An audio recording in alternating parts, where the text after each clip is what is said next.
The standing cable biceps curl with dual hook straight bar primarily targets the long head of the biceps, which develops the peak of the biceps for a more defined shape. Here's how to do it correctly.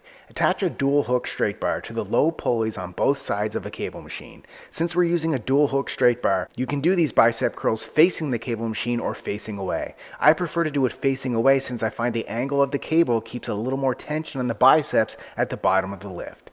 You can also see the pulleys continuously pivoting when facing in, which isn't as smooth.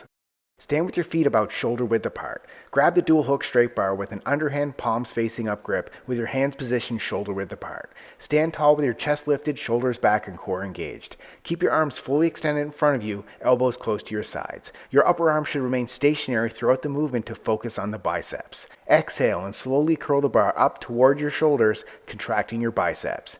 Keep your elbows tucked in and avoid using momentum or swaying your body.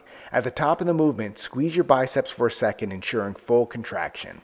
Inhale as you slowly lower the bar back to the starting position, fully extending your arms while giving your triceps a flex at the bottom. Repeat for reps. Subscribe to get a new exercise video demo every day.